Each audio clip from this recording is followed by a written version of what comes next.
अगर इससे related question अगर कहीं और किसी भी एग्जाम में आए तो उसको हम लोग आराम से इजीली टैकल कर लेंगे, ठीक है। ये तूफान प्रैक्टिस का मतलब ये कि ज़्यादा से ज़्यादा क्वेश्चन प्रैक्टिस करो, ठीक है। अब चलो यहाँ पे देखते हैं, which of the following was where the caste movement of India. Caste movement India में कौन था? देखो पहले क्या था, यंग बंगाल मूवमेंट। इनके जो फाउंडर थे हेनरी लुइस विवियन डेरोजियो। अब देखो ये विवियन जो है वर्ड और कहाँ पे याद रखोगे, जो भी क्रिकेट फैन है उनको याद पता है कि एक बहुत अच्छे क्रिकेटर है वेस्ट इंडीज़ के, विवियन रिचर्ड। इसका फुल फॉर्म क्या है बताना आप, फुल नेम क्या है इनका, ठीक है। ये जो यंग बंगाल मूवमेंट था, इनका मेन मकसद जो है कास्ट बेस्ड नहीं था, इनका मेन मकसद था इंटेलेक्चुअल रिफॉर्मिस्ट करने का था, ठीक है। रैशनलिज्म पे ज़्यादा फोकस था। किस पे फोकस था? रैशनलिज्म पे ज़्यादा फोकस था, ठीक है। फ्रीडम ऑफ थॉट, मतलब फ्रीडम ऑफ थॉट पे बात करना था इनको, ठीक है, ठीक है। वोमेंस राइट का बात करना था, वोमेंस राइट का बात करना था, एडुकेशन के बात करना था, कास्ट पे बात नहीं करना था, ठीक है। तो ये कास्ट मूवमेंट नहीं था। सेल्फ रिस्पेक्ट मूवमेंट, इनके जो फाउंडर थे, सेल्फ रिस्पेक्ट मूवमेंट के फाउंडर थे, इनका नाम क्या था? इनका नाम था E.V. रामासामी पेरियर। बहुत बड़े लीडर थे, ठीक है, सोशल जस्टिस को लेके, ठीक है। इनका जो है 1925 में तमिलनाडु में ये स्टार्ट किए थे सेल्फ रिस्पेक्ट मूवमेंट, ठीक है। इनका मेन मकसद क्या था कि कास्ट डिस्क्रिमिनेशन को एराडिकेट करना था, ख़त्म करना था, एबॉलिश करना था, अनटचेबिलिटी को प्रमोट करना था, इक्वालिटी को, सेल्फ रिस्पेक्ट को एमॉन्ग लोअर कास्ट, ये सब चीज़ को प्रमोट करना था। ये जो थे अपोज किए थे जो डोमिनेंस था, ठीक है, ब्राह्मणिकल डोमिनेंस या फिर जो रिलीजियस ऑर्थोडॉक्सी था उनको अपोज किए थे, ठीक है। ये क्या था? मेजर एंटी कास्ट और सोशल इक्वालिटी मूवमेंट बोला जाता है इनको, ठीक है। ये थियोसॉफिकल सोसाइटी, ये भी एक ये थियोसॉफिकल सोसाइटी मूवमेंट जो है ये भी कास्ट सिस्टम नहीं था। इनके जो फाउंडर थे मैडम, देखो ये जो चारों लिखा गया ना, इस चारों में से हर एग्जाम में कहीं ना कहीं एक दो क्वेश्चन रहता ही है, एक दो घुमा फिरा के, ठीक है। एनी बेसेंट इनके फाउंडर नहीं थे, ठीक है, लेकिन इनसे जुड़ी हुई थी, ठीक है। और एनी बेसेंट जो है इंडियन नेशनल कांग्रेस की पहली महिला प्रेसिडेंट बनी हुई थी, ठीक है। इनका मकसद क्या था? स्पिरिचुअल रिवाइवल करना था, यूनिवर्सल ब्रदरहुड का बात करना था, एजुकेशन का, इंडियन नेशनलिज्म का बात करना था। ये कास्ट सिस्टम से रिलेटेड नहीं थे, डायरेक्टली नहीं थे। वाइकोम सत्याग्रह, देखो ये टेम्पल मूवमेंट एंट्री था, तो ये इनडायरेक्टली जो है कास्ट सिस्टम है, बट ये टेम्पल एंट्री मूवमेंट था, लेकिन इनडायरेक्टली नहीं है, मतलब कि हाँ ये बोल सकते हो क्योंकि ऑप्शन बेस है ना, सॉरी हमको ध्यान नहीं दिया, ऑप्शन बेस है तो ये तो पक्का होगा। तो इसमें क्या होगा? 2 और 4 होगा। 2 और 4 कहीं पे ऑप्शन में है? 2 और 4 यहाँ वाला है, ये वाला है, ठीक है। इनके देखो ये वाइकोम सत्याग्रह कब हुआ था? ये 1924 और 25 के बीच में हुआ था। इनके जो फाउंडर्स लीडर्स थे केलापन थे, ठीक है, टीके माधवन थे, ठीक है। Even supported by Mahatma Gandhi के द्वारा भी सपोर्टेड किया गया था, ठीक है।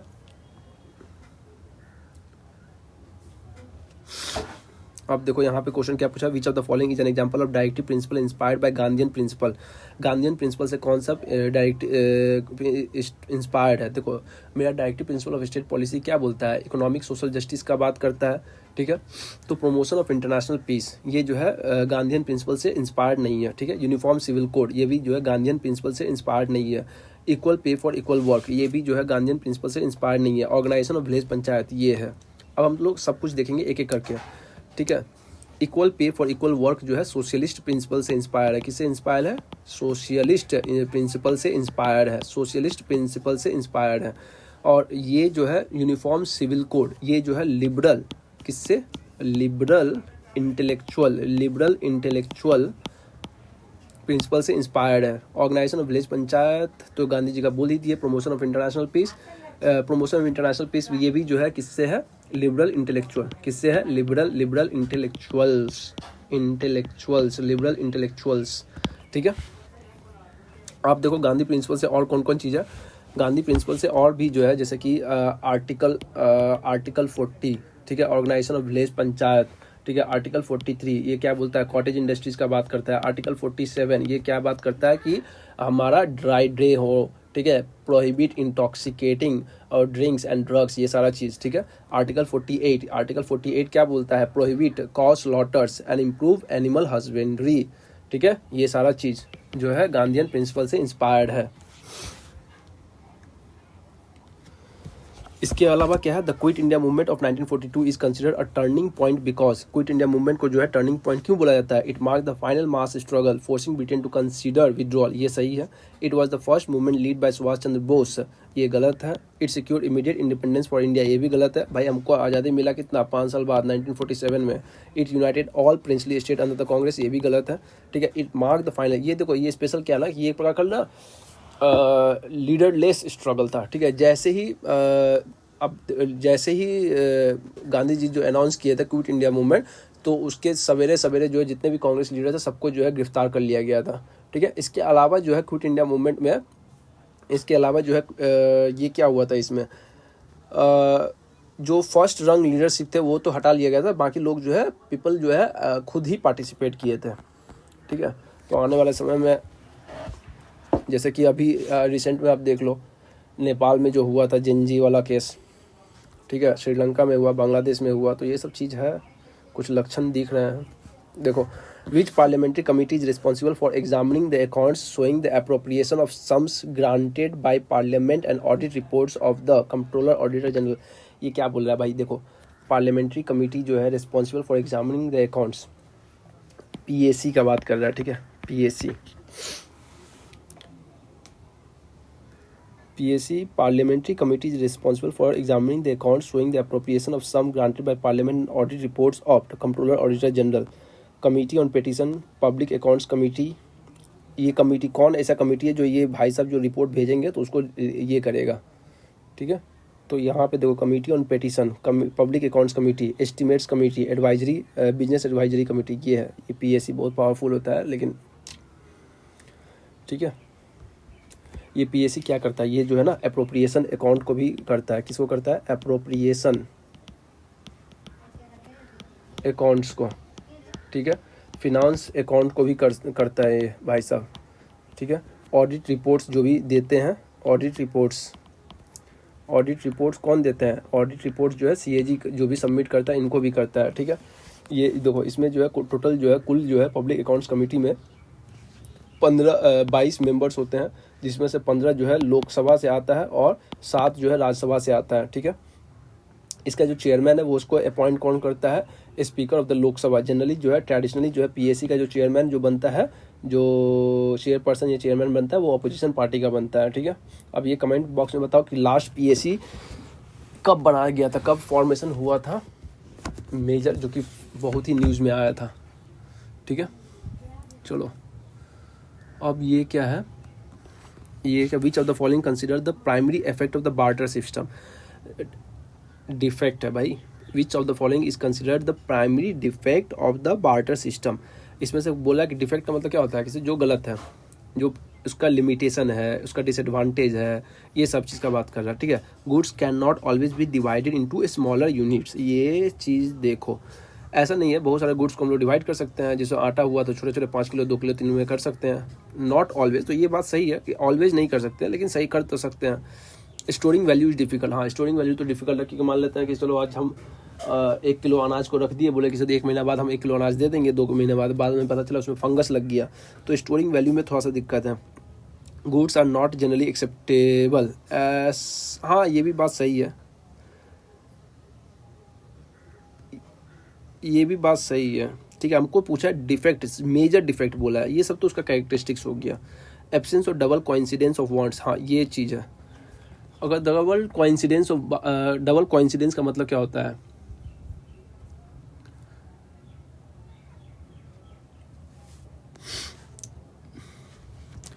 अगर मान लेते हैं कि अगर जो है हमको चाहिए टमाटर और भाई साहब के पास है आलू, पोटैटो, ठीक है। अगर ये जो है, अगर हमको, मेरे को चाहिए अगर पोटैटो और इसको चाहिए टमाटर, तो हम लोग एक्सचेंज कर लेंगे। लेकिन मान लेते हैं कि हमको चाहिए मैगी, तो भाई हम इसके पास क्यों जाएंगे, हम मैगी खाएंगे ना, टमाटो में, मैगी में टमाटर डाल के मटर भी डाल देंगे, ये सब चीज़ भी डाल देंगे, ठीक है। तो यहाँ पे डबल कोइंसिडेंस का मतलब क्या हुआ, 2 person must wants each other goods और services at the same time and in the same quantity. 2 person को जो है एक दूसरे का सामान चाहिए, सेम टाइम पे चाहिए और सेम क्वांटिटी में चाहिए, ठीक है। तो ये डबल कोइंसिडेंस ऑफ वांट होगा इसका, ठीक है, ठीक है। तो मेरा ये मेन डिफेक्ट्स है, ठीक है, कि मेरा एक्सचेंज जो डिपेंड करता है किस पे, कि हमारा मैचिंग नीड्स पे, एक दूसरे का मैचिंग नीड्स होना चाहिए, ठीक है, ठीक है। बात समझ में आ गया। Which constitutional amendment act introduce the panchayat in India. कौन सा कॉन्स्टिट्यूशनल अमेंडमेंट एक्ट जो है पंचायत इंट्रोड्यूस किया था इंडिया में, 73rd अमेंडमेंट एक्ट 1992, ठीक है। What is per capita income, per capita income क्या होता है, ठीक है। What is per capita income, per capita income क्या होता है, to income earn by farmers, गलत। Total saving of a person in a year, saving of a person in a year, ये भी गलत है। हमको पर कैपिटा इनकम के बारे में पूछ रहा है, ठीक है ना, पर कैपिटा। तो पर कैपिटा मतलब क्या होगा कि सब पूरा का पूरा नेशन का बात करेगा ना, total income of a country divided by its population, ये होगा। Which non constitutional body in India was replace with NITI Aayog इन 2015। कौन जो है नॉन कॉन्स्टिट्यूशनल बॉडी जो है इंडिया में रिप्लेस कर दिया गया था। देखो नॉन कॉन्स्टिट्यूशनल बॉडी, ठीक है, या फिर इसको हम लोग एक्स्ट्रा कॉन्स्टिट्यूशनल बॉडी भी बोलते हैं। क्या बोलते हैं, एक्स्ट्रा कॉन्स्टिट्यूशनल बॉडी भी बोलते हैं। अब देखो ये जो एक्स्ट्रा कॉन्स्टिट्यूशनल बॉडी बोलते हैं, नॉन कॉन्स्टिट्यूशनल बॉडी बोलते हैं, ठीक है, तो ये कौन रिप्लेस किया था, बहुत ईजी है, 1 जनवरी 2015 को रिप्लेस किया था, ठीक है। ये WH बंगाल में इतना बार क्वेश्चन पूछा है ये वाला। Election commission, finance commission, planning commission, ये प्लानिंग कमीशन को रिप्लेस किया था। ये देखो नेशनल डेवलपमेंट काउंसिल को जो है अभी तक एबॉलिश नहीं किया गया, ये अभी भी एग्जिस्ट कर रहा है, ठीक है। और क्या है, what was the main purpose of introducing the goods and service tax. Goods and service tax को मेन पर्पज क्या था, to collect more income tax. भाई ये हमको भाई साहब याद करवाना चाह रहा है, ठीक है। कलेक्ट मोर इनकम टैक्स, सच्चाई तो यही है कि ज़्यादा से ज़्यादा इनकम टैक्स हम लोग को कलेक्शन हुआ है GST में, बट ये आंसर नहीं है, ठीक है। To increase the tax burden, ये भी पर्पज नहीं है। इंक्रीज द कस्टम रेवेन्यू, ये भी पर्पज नहीं है, ठीक है। To simplify the tax structure, हमारा जो टैक्स स्ट्रक्चर था उसको सिंप्लीफाई करने के लिए और GST इसलिए भी इंट्रोड्यूस किए थे ताकि हमारा जो है एक नेशन वन मार्केट का फॉर्मेशन हो सके, ठीक है, इसीलिए। विच of the following location receives the highest rainfall in India, ये तो बचपन से हम लोग पढ़ते हैं, मौसिन राम, इसमें कुछ ज़्यादा डिफिकल्टी नहीं है। Mumbai experiences lower temperature and higher rainfall than Nagpur especially between June and September even though both cities are located on the same latitude, which factor is responsible for this phenomena.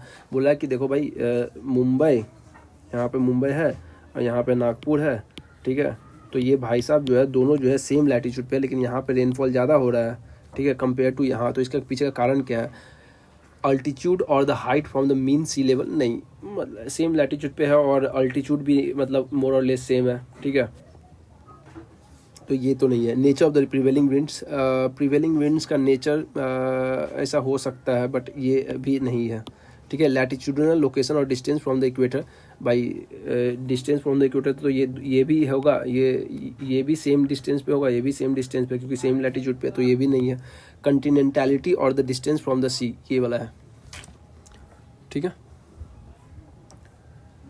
समझ में आ गया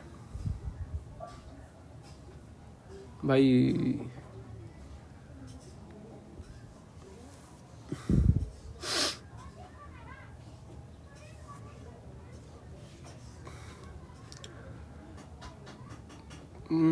According to the 73rd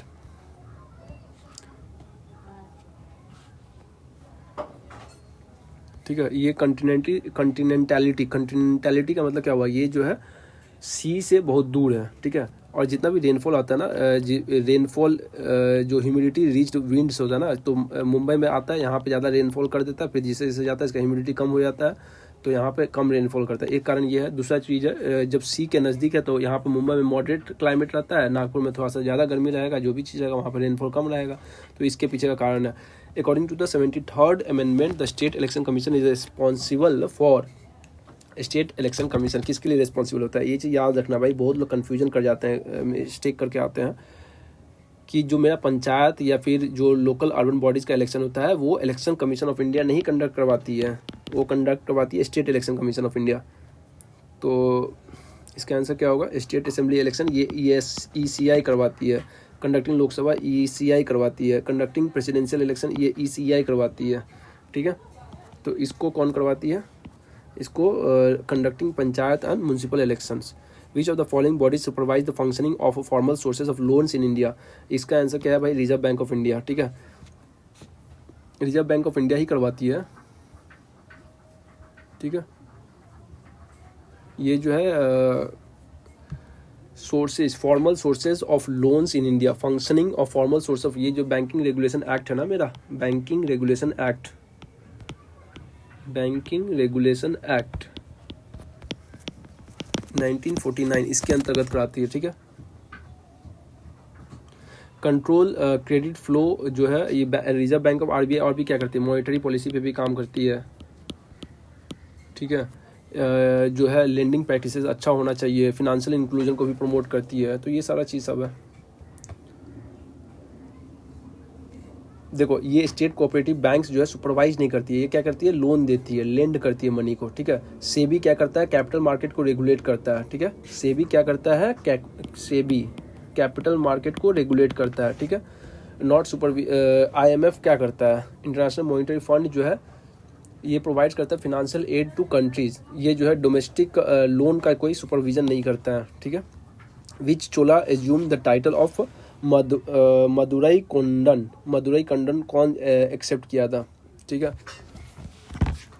जो Madurai Condon है इसका मतलब होता है the conqueror, the conqueror, conqueror of Madurai, conqueror of Madurai, ठीक है। कन्क्वेरर ऑफ मदुरई ये कौन था भाई, ये कन्क्वेरर ऑफ मदुरई था,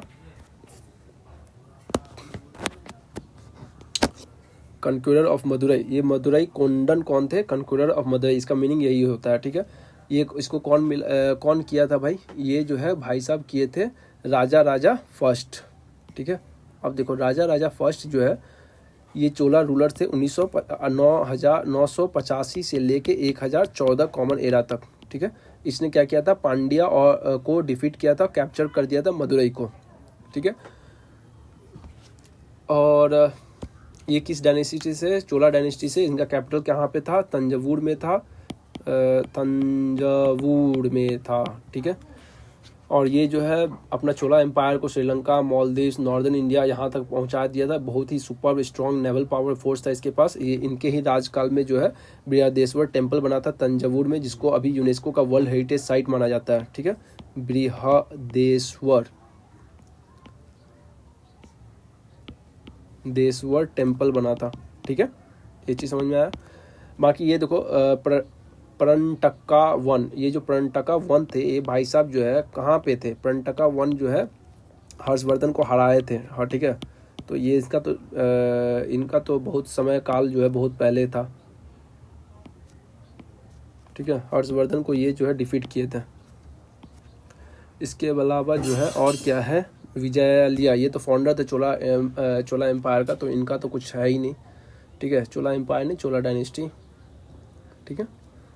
और क्या था, ये देखो ये जो है राजेंद्र चोला जो है गंगई कोंदन का टाइटल एज्यूम किए थे, गंगई कोंदन, ठीक है। ये जो थे ये भाई साहब इनके सपुत्र थे, ठीक है। सन ऑफ राजा वन थे, राजेंद्र चोला वन। उसके बाद देखो eastward flow of most peninsular rivers of India is mainly due to, जो मेरा जो ईस्टवर्ड फ्लो है पेनिसुलर इंडिया का, ये क्यों है भाई अधिकतर, यहाँ से कुछ नदी और भी है, इसके पीछे का कारण क्या है। देखो uplift of Indo Gangetic planes, जो अपलिफ्ट हुआ इंडो गंगेटिक प्लेन का, तो ये यहाँ पे अपलिफ्ट हुआ, उससे तो मेरा पेनिसुलर रिवर का कोई मतलब नहीं है, तो ये तो नहीं होगा। फॉल्टिंग ऑफ द वेस्टर्न घाट, जो वेस्टर्न घाट था, मतलब ये जो मेरा वेस्टर्न घाट है, ऐसे याद हो, ठीक है। ये फॉल्टिंग हुआ वेस्टर्न घाट का, ये ब्रांच जो है टूट गया वेस्टर्न घाट का और गिर गया, ठीक है, समुद्र में, अरेबियन सी में। तो ये पार्ट, तो ये इससे भी मेरा वेस्टर्न घाट जो गिरा तो टूटा, फॉल्टिंग हुआ वेस्टर्न घाट का, वो भी इससे रिलेटेड नहीं है। Subsistence of the Ganga Brahmaputra delta, भाई उससे भी रिलेटेड नहीं है। The tilt of peninsular block towards the south east, ये जो टिल्ट झुकाव जो हुआ, ठीक है, पेनिसुलर ब्लॉक का, ये वाला आंसर है। Mahatma Gandhi launch the Kheda Satyagraha in Gujarat in which of the following years, ये 1918 होगा, ठीक है। 1942 में जो है क्विट इंडिया मूवमेंट लॉन्च किए थे। 1931 में सिविल डिसोबीडियंस मूवमेंट लॉन्च किए थे। और 1921 में जो है आपका ये समझ लो क्या, ऐसे स्पेशली कुछ लॉन्च तो नहीं किए थे, मतलब 1920 जो मेरा ये चल रहा था नॉन कोऑपरेशन मूवमेंट, उसी का पार्ट था, ठीक है। नॉन कोऑपरेशन मूवमेंट जो है मेरा 1920 से 1922 तक जो है नॉन कोऑपरेशन मूवमेंट चला था, ठीक है। 1919 में जो है रॉलट सत्याग्रह चलाया था जो कि नेशन वाइड था। और ये खेड़ा सत्याग्रह जो था नेशन वाइड मूवमेंट नहीं था, ठीक है, ठीक है। इसमें मेन क्या था खेड़ा सत्याग्रह का कि बहुत सारा सेवर ड्रॉट और क्रॉप फेलियर हुआ था, तो ब्रिटिश गवर्नमेंट जो है बोला कि हम माफ़ नहीं करेंगे लैंड रेवेन्यू को, हम लैंड रेवेन्यू लेंगे ही। पीजेंट जो है टैक्स देने के लिए कैपेबल नहीं था, तो इसके वजह से टैक्स बाद में जो है जब गांधी जी इन्वॉल्व हुए, इसके अलावा जो है सरदार वल्लभ भाई पटेल भी थे, इंदुलाल याग्निक भी थे, शंकर लाल बांकेर भी थे, ये सब ऑर्गेनाइज किए फार्मर्स को, ठीक है। गांधी जी को समझने के लिए वही चीज़ है, जो ईश्वर को नहीं समझ सकता है तो गांधी जी जैसे लोगों को कैसे समझ पाएगा, ठीक है। गांधी जी अपने आप में एक स्टार थे भाई। 1900 देखो अभी भी रेलिवेंट है, 20वीं शताब्दी में आए हुए थे, अभी भी रेलिवेंट है, ठीक है। सबसे अच्छा गांधी जी को समझना ना, लगे रहो मुन्ना भाई, देखो इससे अच्छा गांधी जी को समझने, उनका फिलोसॉफी को समझ ही नहीं पाओगे, ठीक है। और इसके अलावा ये हो गया, सरदार वल्लभ भाई पटेल हो गया, ब्रिटिश भाई साहब। ब्रिटिश जो है इसमें जो है बोल दिया कि हाँ ठीक है रेवेन्यू कलेक्शन को सस्पेंड कर दिया गया, तो गांधी जी इसको डिक्लेयर कर दिया कि मोरल विक्ट्री, ठीक है। गांधी जी का लीडरशिप चमक गया, ठीक है। वैसे ही चमक गया था चंपारण सत्याग्रह से, ठीक है। तो बस चलो, छोटा Nagpur plateau is known for the highest concentration of which of the following mineral industries. भाई गोल्ड एंड मार्बल तो नहीं है, ठीक है। आयरन एंड स्टील ये है, गार्नेट एंड क्ले इतना नहीं है, कोल एंड क्वार्ट्ज उतना भी नहीं है। देखो आयरन एंड स्टील के लिए ज़्यादा फेमस है, याद रखना। द ट्रीपार्टाइट स्ट्रगल 9th सेंचुरी, ये भाई साहब बहुत इंपॉर्टेंट है, ट्रीपार्टाइट स्ट्रगल, ठीक है। ट्रीपार्टाइट स्ट्रगल जो है किसके बीच में हुआ था, mainly for the control of, किसके कंट्रोल के लिए हुआ था, कन्नौज के लिए, ठीक है, ठीक है। कन्नौज जो है अभी प्रेजेंट डे उत्तर प्रदेश में है, ठीक है। ये जो है गंगा रिवर के बैंक्स पर लोकेटेड है। जो हर्षवर्धन थे 647 सी में कन्नौज को अपना कैपिटल बनाए थे और इम्पेरियल अथॉरिटी बन गया था ये नॉर्दर्न इंडिया का, ठीक है। ये पूरे पॉलिटिकल डोमिनेंस जो है जो भी इस पर कंट्रोल करता था, पॉलिटिकल डोमिनेंस इसके ऊपर में था। तो इसीलिए जो है इसको कंट्रोल करने के लिए कौन कौन जो है एंट्री लिए थे, गुज्जर और प्रतिहार था, राष्ट्रकूटा था और पाला था। पाला जो है कहाँ से थे, वेस्ट बंगाल के ट्राइब से थे। गुज्जर और प्रतिहार जो है तुम्हारा मालवा और राजस्थान एरिया से था। और ये जो है राष्ट्रकूटा जो कि कर्नाटका एरिया से था, ठीक है। ये डिक्कन महाराष्ट्र कर्नाटका एरिया से था, ठीक है। और इनके जो है जो मेन लीडर्स थे गुज्जर प्रतिहारा का नागभट्ट टू, कौन थे, नागभट्ट टू। और राष्ट्रकूटा का ध्रुवा या फिर गोविंद थर्ड, अमोघ वर्ष, ये सब जो है बहुत इंपॉर्टेंट रूलर्स थे इनके, ठीक है। गोविंद थर्ड और भी बहुत सारे रूलर थे, अमोघ वर्ष, ठीक है। यहाँ पे धर्मपाल, देवपाल, ये सब जो है बहुत इंपॉर्टेंट रोल प्ले करते थे। ये लोग तीनों में अपने अपने में झगड़ा करते थे, इसलिए बोला जाता था इसको ट्रापार्टाइट स्ट्रगल, ठीक है, तीन कोणीय झगड़ा। इसके अलावा ये देखो which species is conserve under project hangul. Project hangul जो है ये देखो, ये प्रोजेक्ट हंगुल जो है कहाँ पे है, कश्मीरी स्टैग इसके लिए फेमस है, ठीक है, ईजी है। Arrange this range from south to north, Karakoram, Ladakh, Zaskar, Himadri ये सब चीज़, काराकोरम, हिरकोरम, वुड यू लाइक, ये चीज़ है, ठीक है। Arrange this range from south to north, Karakoram, Ladakh, Zaskar, Himadri. Arrange this range from south to north, Karakoram. ओ भाई साहब